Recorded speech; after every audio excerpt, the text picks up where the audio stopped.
Hello, everyone, and welcome to episode 52 of Two Amazon Sellers and a Microphone.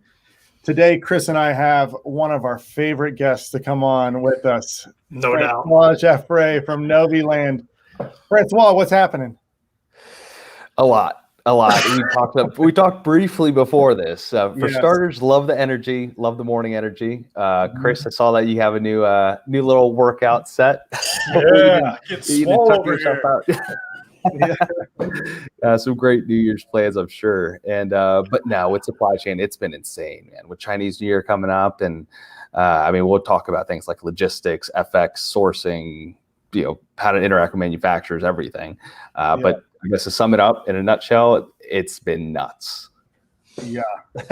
Just add it onto the list of all the crazy things that have happened. Isn't that right? Yeah. Yeah. Well, that's why we're glad to have you on, because this is very important information for sellers. And we'll talk about Chinese New Year just in general, how that's can surprise people that are newer sellers, especially. I'll never forget when I first started selling. I just needed to get my second order, and it was right during Chinese New Year, and I couldn't even get in contact with anybody. So right. We'll talk all about that here in a little bit. But for those who don't know you, or this is their first time listening to the podcast or checking out, give us a little background on you and Noviland. Amazing company. Yeah, well, I appreciate that. So I'm the director of business development here at Noviland. I oversee a lot of the sales, marketing, customer experience, a lot of what we've developed on the operation side. I took firsthand in a lot of just customer interactions and making sure everything is timely on our platform. And so we have a centralized platform that sort of links the entire supply chain together. Thank you. And we are getting a facelift to that. So that was one of our first iterations to the website. If you just went to noviland.com, you would immediately start being able to get sourcing services, QC, shipping, logistics, new into fulfillment and warehousing as of this past year. Just started opening up more capacity also. So a lot of exciting things that we have going on here. And in general in supply chain, a lot of what's needed, a lot of what 2020 was really helped foster, I guess, in this new environment that we're experiencing with e-commerce. Fascinating. Yeah, well, I can tell everybody out there, I haven't made my first order through Noviland yet, but I have, which we can talk about afterwards. But I have signed up for it, and I do plan on doing that really soon. Their interface is unbelievable. It's nothing like it. When we first had you on, I was just because Chris and I have done a lot of sourcing in the past, and what we saw through your platform was a game changer. It just made it look so much easier, so much more trustworthy. Just all the stuff that you're doing is fantastic. But I appreciate it. And we just came out with new features. Sorry to cut you off, but we have a new multi-user feature. This is insanely important to every business. If you have a VA or if both of you are working on a venture together, both of you need access to it, right? Mm-hmm. Whether Chris is doing the accounting and you're just doing the sourcing. So we just released this new multi-user feature we're very proud of. Every different position can actually interact within the platform itself. Very nice. Very nice. Yeah, I'm going to use this one these days. I'm going to have to get in here. It's looking a lot different than what I remember, like with different products in here now. They got different things on here. So this is looking, there's a lot of interest I'm seeing here. Mm-hmm. It's fun stuff. Yeah. Well, let's talk about some different logistics things now. Why don't we start off? You tell us about Chinese New Year. Just in general, what does that mean to a seller and what they have to deal with in logistics? Yeah, definitely. So it starts on February 12th. That is the calendar date that it starts for, and it goes for about a week or two. Now, you might read some blogs out there that says, they're shut down for 2 weeks. But in reality, this is why I started talking about this back in July of last year. For any new sellers or anyone that hasn't experienced Chinese New Year in the past, it is one of the most impactful times to the global supply chain, because we need to remember there's, markets outside of the U.S. So it really is this global supply chain that's impacted with it. And factories typically start to shut down about 2 weeks prior. So we're usually looking around the beginning of February. That's when factories will cut off communications. Workers are going to start to leave. Management might stay behind. They might have somewhat of a local labor force, depending on the size of it, right? A smaller one typically has a more local labor force where they can work closer to the end of Chinese New Year, whereas a larger, medium to large size factory, which are the ones that we work with workers that come from Western ends of China. And China's doing a great job at trying to expand manufacturing out West, but it's still a logistical challenge. So all these workers need to travel back to their families. And as they travel back to their families, remember, we're talking about over 1 billion people here, right? I mean, I think last year or 2 years ago, it was logged at over 3 billion trips just for Chinese New Year alone. Wow. I mean, that's nothing that we see even for Christmas or New Year's or Thanksgiving. Nothing close compares to the US. So it's hard to wrap your mind around sometimes. But that's why they do end up leaving about 2 weeks early. Now, one thing that is hard to forget for everyone is that COVID still exists, and it very much still exists in China. And they're actually starting to see a few outbreaks in the more populated cities up north, closer to Beijing, as well as down south, closer to Hong Kong. And so what that means is for a worker that, let's say they've been working these 996 or from 9 a.m. to 9 p.m. 6 days a week schedules, and they need to travel back to their families, they're worried that the Chinese government is going to restrict travel or that, different, there's going to be logistical challenges, right, for all this transportation. So now they're starting to leave as early as this week. So you might not even be able to, get a hold of your supplier starting this week. Now, it varies. They could talk to you all the way until a few days before Chinese New Year, depending on who you're working with and the size of them. But in large part, don't expect them to, go above and beyond to try to reach out to you, because they're struggling with massive amounts of orders, working overtime like none other. And at the same time, they're trying to coordinate the shipping and logistics. They're trying to coordinate the manufacturing and the quality control, getting QC inspectors in and inspecting the products. It just slows down the entire process. So with factories starting to shut down now, don't place an order right now and expect it to be done before Chinese New Year. I guess that's, for starters, that is the baseline, right? We're midway through into January, and it's, if factories are starting to shut down now, there's no way they're going to squeeze your order in, unless we're talking about maybe 10 containers and where they might be able to produce one container. You have to be a really valuable customer to them. Another thing, definitely do not expect them to be very receptive to fully customized items right now. That is the last thing that they want to be worrying about. They want to be worrying about mass production. They want to be worrying about their current customers. They're not necessarily looking for new business to take on immediately.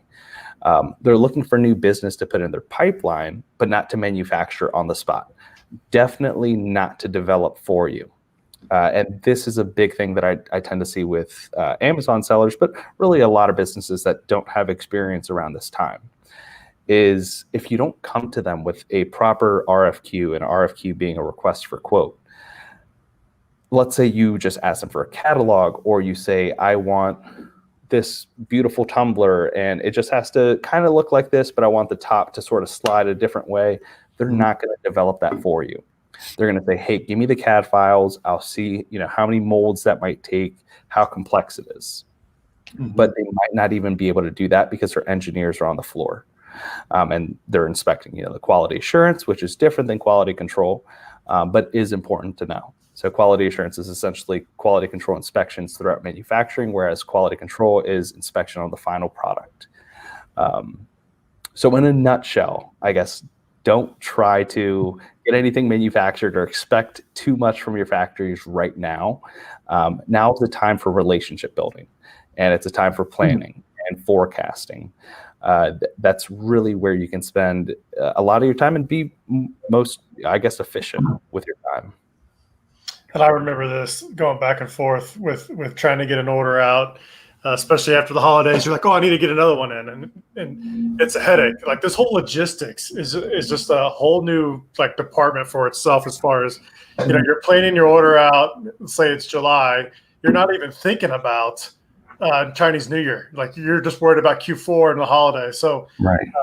When I was dealing with Chinese manufacturers, they would say I'd give them an order, let's say in July for October, and they'd say, okay, what about your Chinese New Year order? I'm like, oh, I have time. I'll give you that later. And then you get burned, right? Like because you sell out in Q4, and then you're like, I need inventory, but you're not going to be able to get it till like March or maybe even later. So when your supplier comes to you and says, hey, we're going to close down the factory, they're not blowing smoke. It's actually true. Like they're going to close it down, so you better get that order in. Right. I mean, too many times I have had people call, I don't know if you could curse on this, but BS basically, and saying like, oh, that's not going to happen. My supplier is going to be the best supplier out there. They're going to make my order. And I tell them just very straight up, look, this is your first Chinese New Year. We've been doing this for a while. All right. Our founders come from China. They have backgrounds in manufacturing. We have a full team out there. This is what's happening. And this is what's going to happen, no matter who you are or who you think you are. It's not, they're not, playing favorites. They're just saying, okay, these are the largest orders that I need to fulfill first. These are the most lucrative ones. And this has to hold me over until I get back from Chinese New Year. So if we're shut down for, let's say, 3 weeks, it has to hold me over capital-wise for those 3 weeks. I have to pay my workers, have to make sure that, I can incentivize them by giving them bonuses to bring them back after Chinese New Year, because that's another issue. Factory workers tend to leave and not come back. They might find new opportunities closer to home. They might say, screw this. They worked me like a workhorse. They didn't pay me well. I'm going to find a different factory. They might just try to go into a different profession all around. So that's another thing to look out for. And that itself comes with issues, right? Yeah. And that's happened. Like I've worked with, you work with somebody, you get that relationship going and everything's going good. And boom, you're hit with a new person and you got to like rebuild that relationship up again. You got to, they got to know your product. They got to know your demands and how much quantity. And you kind of get blindsided and you got to start all over again. Right. So, you're right. That does kind of come out of nowhere. And you're like, all right, well, we got to start from scratch again and kind of keep it rolling. Right. Because once they leave, also remember they have to rehire all new, workers to work to manufacture. And when you hire someone new, they're not going to have the same output as anyone else that you had that had a whole year of experience. Right. So what they're going to do is they have this little learning curve of how to manufacture the product. They have a learning curve with the quality control measures behind it, because the same workers that might have been making your past 5 orders might, be split in half with brand new workers and experienced workers. And now those brand new workers might say, oh, in my opinion, that's a good enough quality based on my previous experience. And, they might ship that out. As much as you tell them, hey, look, these are my QC guidelines, they're going to ship it out regardless a lot of times. They're going to say, hey, look, we already manufactured it. We'll deal with this on the next order. We'll give them a discount. Or they sometimes have these things planned out. Sometimes it's just, a lack of relationship building, both on the buyer and the supplier side. And there might not be clear and concise specifications or key quality control measurements. And that's why it's so important to document all of this. And that's part of what we do here at Noviland. We make sure that we keep everything documented all the way from once you got your sample and the improvements that you wanted to make to your sample, through the detail of the Pantone color on those products and making sure that after Chinese New Year, they still match. And that's just vital. Let's imagine it's July and I have to, I got my order, so I want to get them lined up for Q4. What's the correct way, in your opinion? How would you snowball this? Like, it's July, I want to get my order in for October. When should I place my order before, if I want to get it delivered first part of January? Like, how do I make sure I don't miss out and lose out on sales if my stock's gone? Yeah, I would say September, October at the latest to try to get something out, almost guaranteed by January. Depends on the lead time, depends on the complexity of the product. I'm also someone that's very adamant about better safe than sorry. So where that might affect your capital, completely understandable. They have less to spend on PPC, which you guys know all about. So I understand that it affects the business, but there isn't a business without product. That's something that everyone also needs to understand, right? Without having those goods in a fulfillment center, whether that's Amazon or a 3PL, you don't have PPC. You don't have any form of marketing. You have no revenue stream. That's big. So it's always better safe than sorry. And I always recommend October orders should not last you through Chinese New Year. They should actually last you up until May. And it's hard to get those forecasts sometimes.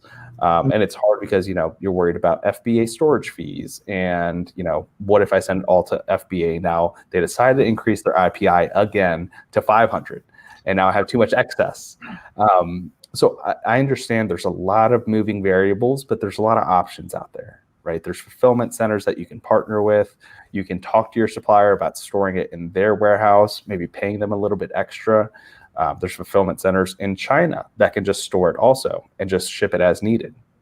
So there's a lot of options out there. You have to know what they are and know who you want to partner with to keep this supply chain moving and keep those sales going and keep that business alive ultimately. Yeah, and you just want to get that order in queue. You want to be in queue because if you're not, I mean, they say suppliers will say they'll move you up the queue. I mean, who knows if that actually happens or not? But you're better to. I'm with you. It's all about money, right? Yeah, but I'm with you. Like, it's hard to forecast in September how much inventory you're going to need to last you till May, especially if the product is just starting out, or you're not really sure if it's going to continue, or you're kind of on the fence of if I should scale it up. So yeah, you gotta know that. But I think what we're getting at here is put that order in queue, and if something changes, you may be able to split that up in 2 different shipments. You could do, a quick shipment now and then maybe extend the life of another shipment and pay the storage with your supplier or something like that. So I agree with you. I like just get it in so that they can at least know that you're committed to it. Right. And I mean, we have this I don't know if acronym is the right word. It's when you have letters that stand for something larger. Is that an acronym? Yeah, I think. Okay. Yeah, we have this 3W acronym here, where it's working, water, warehouse. So the 3 W's: working means something is always in production. Water, something is always on the water or should be on its way to the warehouse. Warehouse is the inventory that you have to fulfill your customers' needs, and that's vital to this sort of just-in-time supply chain that we've moved towards over the past 10 years. Right. And without keeping that philosophy in mind with your supply chain, you're either going to run out of inventory and not be able to make sales. Your BSR is going to go down. You're going to have to spend more on PPC when you get back in stock. There's so much that comes with that. You don't have anything on the way to the warehouse and you're going to run out of inventory. That next link is broken. You don't have anything working, then as soon as you run out of inventory, your lead time is twice as long because you're looking at 45 days on the water, at most. You're looking at another 3-4 weeks at least with the manufacturing. So you always want to have this production cycle. And if that means potentially paying a little bit more for lower quantity orders, then that's just what you have to do. Everyone manages the risks accordingly, but it's not about pinching pennies. That's not what the business is about, right? It's about profitability and finding new ways to be profitable. So that's my suggestion, the 3 W's. If anyone takes anything away from this, I would say, the working, water, and warehousing, 100%. That's great. And just what you talked about, just in time inventory, because for a long time, my main goal was how can I make bigger and bigger orders so my per unit cost comes down. That was sort of what I thought was the right philosophy. But what you just mentioned makes a whole lot more sense. Making sure that whatever you need, you've got that working, water, and what was the third one? Warehousing. Yeah. Yeah, you got to have those 3. Definitely keeping inventory in stock opens up more doors, right? You don't have to stay a one-trick pony staying on Amazon. You can also go to Walmart. You can expand onto Shopify if you have the inventory available. You could try to do, B2B sales also, which B2B e-commerce, I truly believe is the future. But that's another option that you can always look into. So there's so much that you can do with your model.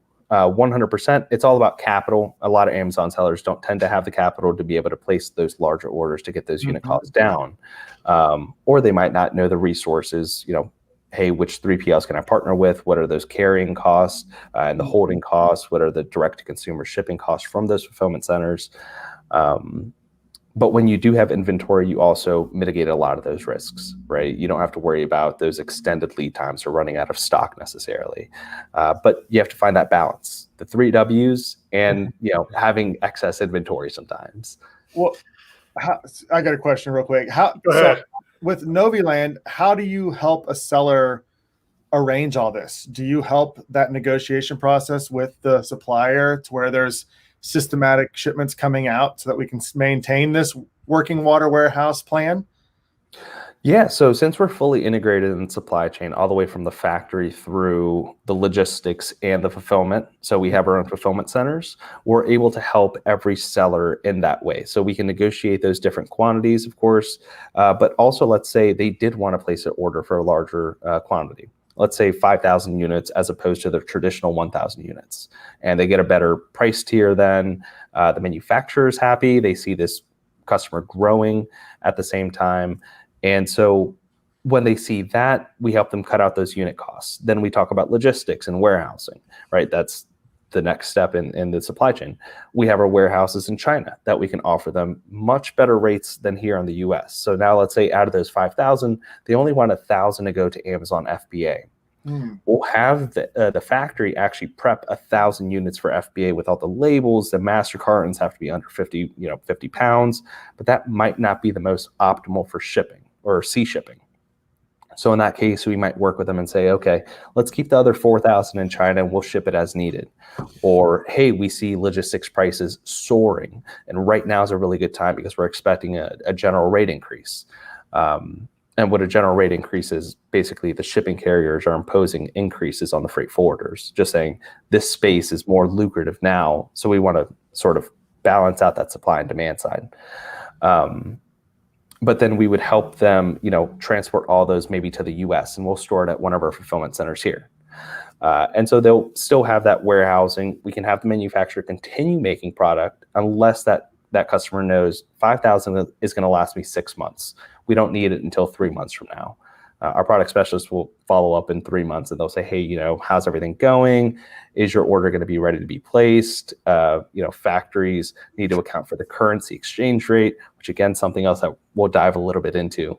But again, it's, this just-in-time manufacturing has really, really put a strain on the supply chain as a whole, and it relies on every link working in order for the next to work. Are you seeing a lot of split shipments of let's air it and then let's do the rest on the water? Oh yeah, definitely. So usually I would see 20% going air, 80% water, and they're like, hey, this will just cover me to not go out of stock. And in talking to them a little bit more, they might cut back on their PPC or any marketing spend or advertising spend, and they just want to keep those units in stock to sort of satisfy Amazon, right? It might impact their sell-through rate a bit, but not as much as if they went out of stock. And of course, that also has to do with what time of year they're ordering. So right now we're seeing logistics insanely expensive. This is the most expensive I think I've ever seen it in my time here at Noviland. And in working with our partners, it's the most expensive they've probably seen in the past decade. So I know Lisa and I both spend a good amount of time in the Amazon FBA community, just looking at messages, answering them, going in those groups. So if you're not already in those communities, I would highly suggest searching Amazon FBA in a Facebook search, and you'll see over a dozen groups. But a big thing that everyone is talking about are those shipping prices and those lead times for just shipping, not manufacturing. And so I did want to address those as well.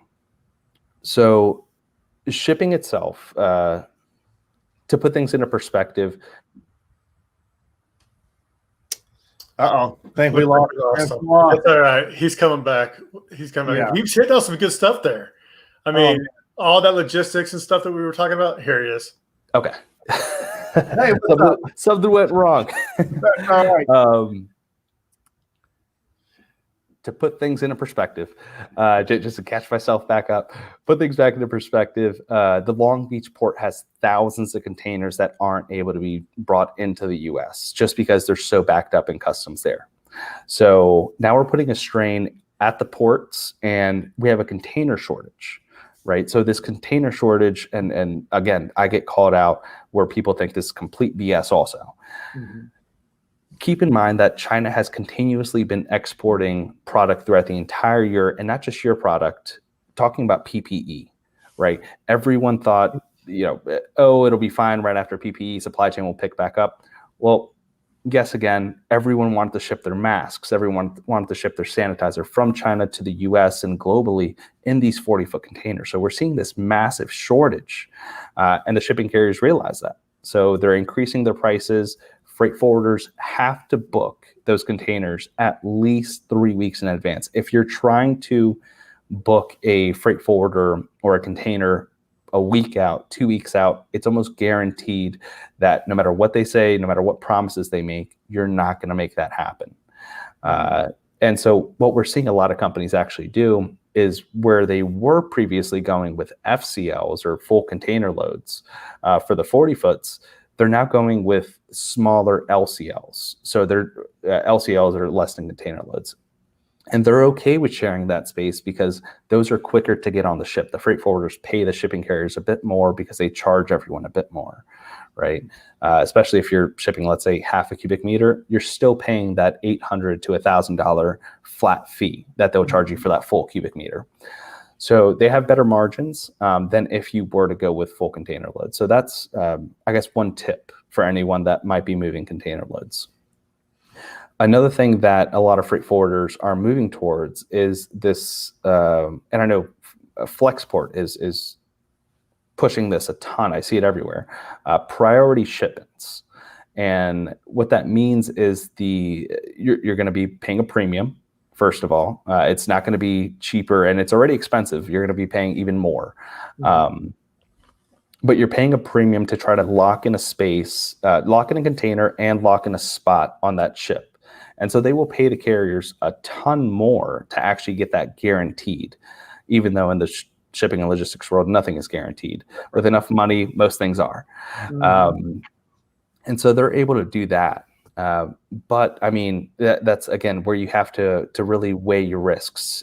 Are you okay with going out of stock, or are you willing to pay $8,000 to $9,000 for a container to go to the East Coast, which again is way over double what most most are paying usually. And we've seen this happen.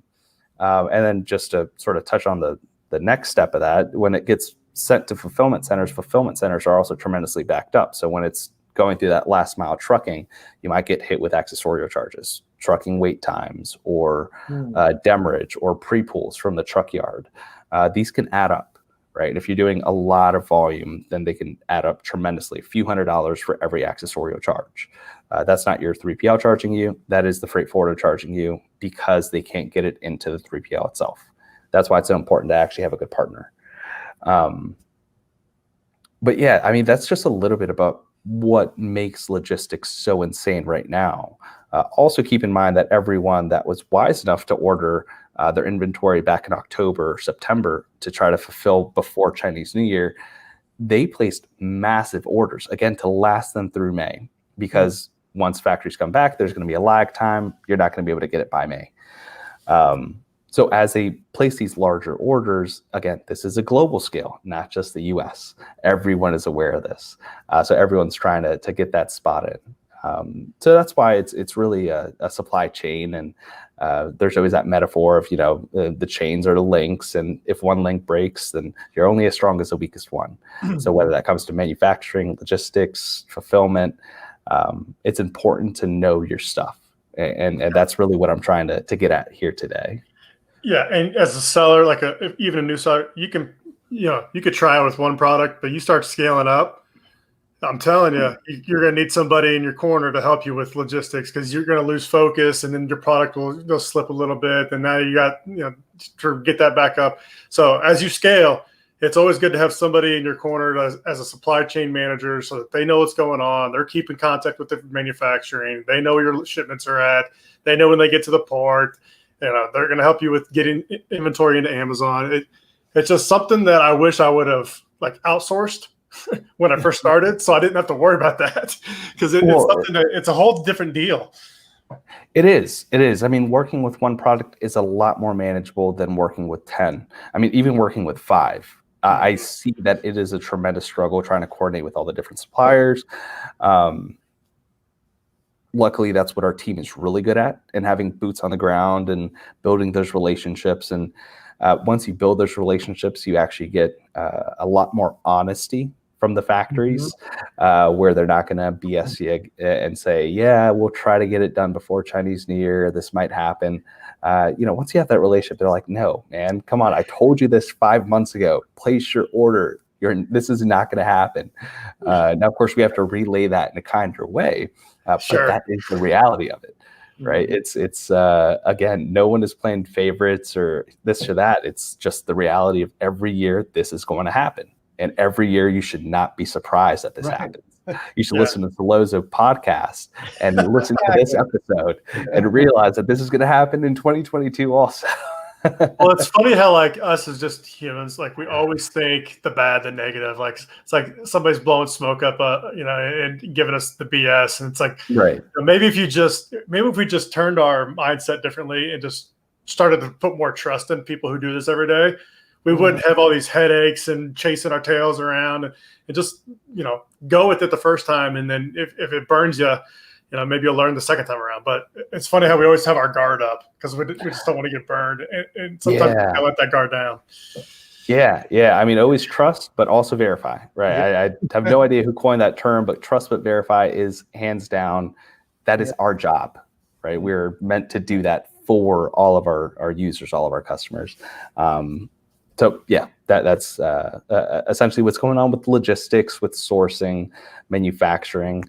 Chinese New Year coming up in about a month for the calendar date. But another thing I did want to touch on slightly, and we very minorly talked about it beforehand, but it's the foreign exchange rate. And that's something, I mean, Chris, I saw your face when you took a look at it before our conversation. China has devalued the RMB or the Chinese yuan, whichever you want to call it, tremendously. And I'm talking about a 9% change from 6 months ago. Now, for those of you that might not know, 2% is the average, plus or minus 2% in fluctuation is what a supplier accounts for, because suppliers typically run on low margins regardless. If you do that for a year and just look at how that has dropped, I think it started at 7.07 somewhere in June, or somewhere around there. And then just 9%. And so what that means is that the value of a dollar, if you had $1 back in June and you're paying your supplier that, it's worth 7.07 RMB, right? Now that dollar is not worth that 7.07. Now it's worth 647, let's say. So you're going to have to pay a higher US dollar currency if your terms are in USD.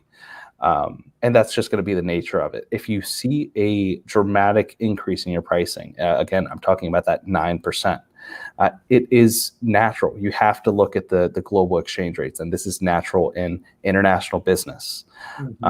Again, this is part of that sort of blowing smoke stuff. It's not necessarily something that your factory is making more money on. They may be charging 1% extra just in case for that fluctuation if it drops even below. But it's out of their hands. It's not manufacturing costs increasing. It is the foreign exchange rate of US dollar to RMB changing. So if it's possible, when you travel to China, lock in rates at RMB for your orders, but also keep in mind that quotes expire. And this is something that I think a lot of businesses that are new to international supply chain don't keep in mind or don't keep top of mind, is that quotes do expire. They might last 15 days or 30 days or 90 days. But even if you're within that expiration period, if the FX changes, let's say they gave you a 6-month validity for the quote, and in those 6 months it's changed 9%, they're going to increase that 9%. They're not saying that the quote itself is locked in, guaranteed no matter what. They're saying that, hey, our manufacturing cost, we can lock that in at this rate. And so if you see that FX changing, you should expect your rates to also change. Plus or minus 2%, don't worry about anything over or below that. 100% worry about, and make sure that you also worry about it in your favor. If we see this skyrocket to 7.5 or back to 7, and they changed it one time, make sure they change it back and stay on them for that. That's another thing to keep in mind, especially after Chinese New Year. We'll see how this really fluctuates throughout that time. Is this something you guys keep your eye on? Oh, yeah. Noviland team? Yeah. Yeah. Our platform helps out with a lot of those exchange rates, and but a lot of sellers, obviously, if you're not using a trusted partner and you're just working with suppliers directly or through Alibaba, it's something that they have to keep top of mind. And one other thing that I think a lot of times sellers forget about is tariffs on coming in. What do those look like right now? Are they? I know there was, recently there's been talk about much higher tariffs, and how is that looking, and what's the future look like for those as well? Because those can be big costs. Right. And I guess we'll really have to see in about a week and in the first 100 days of the new administration, right, how that's going to be impacted, because a lot of times they don't try to, or an administration might focus on politics, or they might focus on economics or relationship building, and they have these focuses. But today we're seeing this political, economic environment and foreign trade all sort of be this trifecta that is being left behind, or that's being left for the new administration to take care of. Based on the policies that I've seen, I don't think we're going to see those tariffs go away. I don't think we'll see them increasing, but I think that does give the U.S. a bit more bargaining power with China on any foreign policies. I don't see those going away. So I know I've spoken to a lot of sellers that have said, in about a week, I do expect my 25% to go down to what it was, or 28% to go back down to 3%. Unfortunately, that's not going to be how it works. It's not, the new administration comes in and reverses everything. It's a lot more complex than that. So I think that's another thing to definitely keep top of mind. And with Brexit, Brexit's another very hot topic, and I'm sure you guys have followers in the UK. A big part of what's going on right now, it's probably going to be going on for the next 6 to 12 months, just like we saw with the trade war when it first started, is a lot of chaos. We see that there's a lot of uncertainty with how the UK is going to be handling imports and certifications and tariffs on Chinese goods. And just from what I was reading, the relationships aren't necessarily the best. So that's another thing to definitely keep in mind. Chris, I know I got you going with the fingers there. I'm sorry about that. I'm just trying to make this look really good, man. But with that, we have to keep in mind also Amazon, right, which is the whole point of this, and how Amazon is going to be impacted by the UK leaving the EU. So now, from what I read, products that are stored in the UK can't be shipped to the EU through Amazon, the Amazon fulfillment network. So you don't see the shipped by Amazon badge anymore. So that's going to create its own logistical concerns for a lot of sellers that are in the EU that might have products that are stored in either the EU or in the UK. And we're going to have to see how the tariffs are also rolled out with Britain and what they impose on China for imports and import duties. I think we'll see maybe a rise in domestic manufacturing there. I don't want to give too much of my opinion on it. I think that it's going to be a difficult situation nonetheless. I think there's a lot of power that China's able to hold with their exports to the UK, and that the EU also exports to the UK, that it's going to make that transition very difficult. That just took into effect 2 weeks ago. And Amazon is going to feel that strain, and it's going to be more difficult to expand into those two different sides, the UK and the EU. So interesting. And I think Chris hit on this earlier, but I mean, we spend a lot of time managing our business, and this is a lot to be on top of. And that's why it's so important just to let experts handle this for you. And that's what you guys do there. And I mean, so I've got a selfish question in terms of my own business. Let's do it. If I work with you guys and do an RFQ right now, what can I expect? Because we're coming up on the Chinese New Year. So is it a good time to put in a request for a quote, or is it, am I not going to have any contact for a while with somebody, or what can I expect if I try to do something now? So I guess two answers to that question. One, if you're doing it yourself through, let's say, an open marketplace like Alibaba, I would not expect too much, or I might expect a few empty promises or a bit of smoke being blown, or just the start of a great relationship. You can, I'm not saying that there's all bad suppliers on Alibaba. There's amazing ones. It's where a lot of companies have started and where they've been able to grow, right? But I'm saying it is going to be a lot harder to communicate with those suppliers. Now, if you came with Noviland, it's a little different because we are not a factory. We don't have to worry about that manufacturing representative leaving or traveling back. So as your partner, we would take a look at your RFQ first, definitely learn a little bit more about your business, learn about what your goals are, what else you need in the supply chain, whether that's fulfillment or you might be struggling with logistics right now, see how we can help you out. And we would assess that RFQ, make sure that it's completely setting you up for success with our factories. So again, if you came to us and said, hey, look, I think I want to make this tumbler and I just want to change the top a little bit, we might say, hey, you need a CAD file for that top, or do you have an example of how that top works?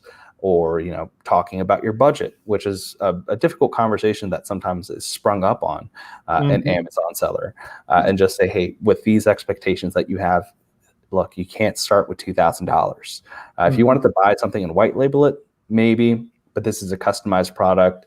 It requires these types of molds based on this plastic. In our experience, that costs $5,000 for the molds, plus 2,000, 3,000 unit MOQ. So there's still a lot of planning to do. And that's a lot of the upfront effort that we put into all of our customers and all of our users. Now, on that same note, you likely won't get a quote. So that's one of the biggest aspects about Chinese New Year, is that it just shuts down, or it sort of puts RFQs out of commission with factories because they don't necessarily want new business for right now. They want it in their pipeline. So setting you up for success is important with that RFQ, and it's important to us also with those relationships with the factories in our network, making sure that they can quote it accurately, quickly, and that they don't sort of, again, this term, BS, the quote itself, they can pay proper attention to it. So with every RFQ, there's still a little bit more planning. Even if anyone thinks they're an expert, we can always give more advice. But you likely wouldn't be able to get a quote, or you might be able to get a quote in the next 2 weeks, but we would have to reevaluate that quote post-Chinese New Year, and we would have to reevaluate the lead times and the availability, and making sure that that factory is even still going to be making those products post-Chinese New Year. Because a lot of factories during that time, they'll say, hey, look, this particular market is booming and we have all the right tooling machinery for it. So we're going to focus on this. We're going to let these projects go. And it's just, it's a conversation that has to be had, right? And sometimes we're the bearer of bad news for it. But keep in mind that if we didn't deliver it, then someone might be ghosting you on the other side if you're trying any other way. It's all about honesty and relationship building. I hope I answered your question. Absolutely. No, that's great. And then typically, because I know we talked about when Chinese New Year starts. What date typically do factories start coming back on after the New Year? So it starts on the 12th. We'll probably be looking at them coming back 2 weeks later. This is just based on historic knowledge, about 2 to 3 weeks after Chinese New Year starts, you can expect most of the workers to start to be back and production starting to ramp back up. One factor that is going to be interesting to see play out is how COVID has impacted. This is something that's kind of been top of mind for me. I haven't seen anything out there for it, but how COVID has impacted the mentality of workers over the past year. So when they see that they're heavily reliant on staying at these factories and they had to quarantine and they're away from their families and they risk not being able to be closer to their families, is that going to increase the factory turnover rate? And it's something that I'm going to not task, but ask, I guess, our operations team to sort of look more into. But at the same time, if we see COVID outbreaks and travel restrictions, that can impact it just like we saw it be impacted in 2020. And we saw Chinese New Year be extended by a week, maybe 2 weeks, I think, in 2020. And then we're still looking at that 1 to 2 week lead time for all of them to get back. So if they extend Chinese New Year, there's another extension with the travel. So it's going to be vital to really keep an eye on what's going on. Try to keep in touch with your suppliers. Try to keep in touch with your freight forwarders. Any boots on the ground. Those are all important aspects to make sure that you're going to have a product in a month. Man, that's so much information, and I just dumped it on you. No, but it's great. I mean, you have to be aware of all of those factors. I mean, we so appreciate your time to come on and go over all of that with us. I know it's been invaluable. So real quick, someone wants to get in touch with you. They want to get started with Noviland. What do they do? Where do they go? Where can they find you? Yes, you can DM us on Instagram, which we've been getting a lot of, at Noviland Inc., Novilandinc. Follow us on Facebook, facebook.com/Noviland Inc. You can shoot us an email, inquiries@noviland.com. You can connect with me on LinkedIn. I love answering questions on LinkedIn, so definitely connect with me on LinkedIn. Or you just go to noviland.com, sign up, create an account, completely free to use, and I'll have a conversation with you as soon as you sign up or when you submit an RFQ. We'll review it, make sure we're good for each other. Last thing I want to do is waste anyone's time. So there's a lot of ways to get in touch with us. If I'm starting out and I'm a seller, I am definitely going to Noviland. I mean, I'll just tell you from experience. I'm sure Dustin can vouch for it. It's a different animal, and if you don't know what you're doing, you can lose your shirt and you not really know what's going on. So if I'm starting out as a new seller, I'm going to Noviland. If I have a product, I'm going to Noviland because I want to know what's going on, and you're going to have a team like Noviland to do that for you. So I don't know if Dustin, you want to vouch for that. I appreciate that. For sure. Yeah. We try to make it simple. That's the biggest thing. Take an enterprise level service and make it available to everyone. That's sort of our mission. That's our goal. Well, I'm excited. I will be in touch with you for sure within a week or so to get something started with an RFQ. So I'll let everybody know how amazing the process is.